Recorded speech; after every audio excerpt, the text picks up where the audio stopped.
Hi guys, we're here at the fortress of Louisbourg for a lantern tour.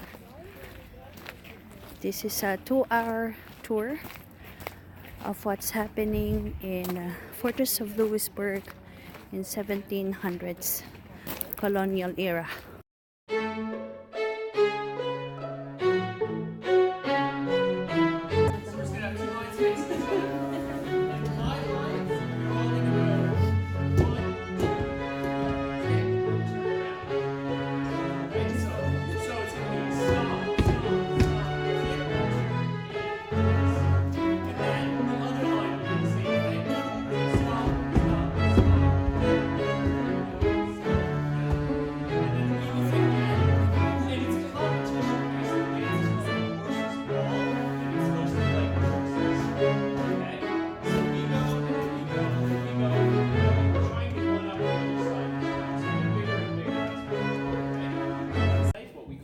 Rise of the Louis bourgeoisie, and so our main sort of subject, if you will, is how people go from rags to riches here in the colony in ways that are impossible in North America.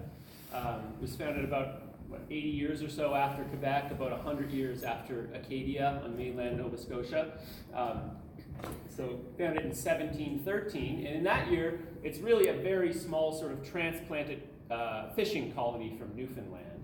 So that's kind of a fascinating fact that this colony was actually started by a group of Newfoundland fishermen. But Newfoundland was lost to England in 1713 along with mainland Nova Scotia, and so they moved here and started this colony.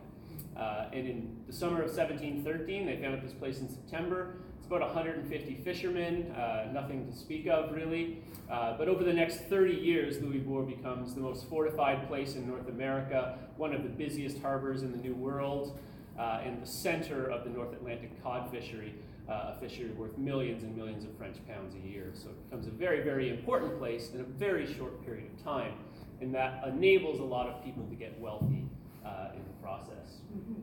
How many people here have eaten salt dry cod before? Quite a few. Tasty, isn't it? Yes. Well, no? Not a big fan of salt? Cod was actually the basis of the economy here.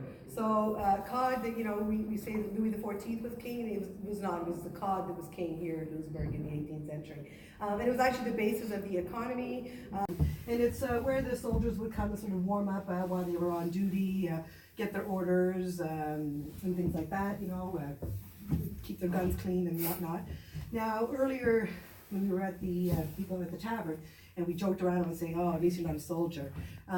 We just want to tell you a little bit about how hard the soldiers had it here. It really was an awful life. But there was room to improve. But for the most part, many of these soldiers were young men that lived in the streets of Paris. A lot of them, didn't have homes. They didn't have the jobs. So captains from Louisbourg would do a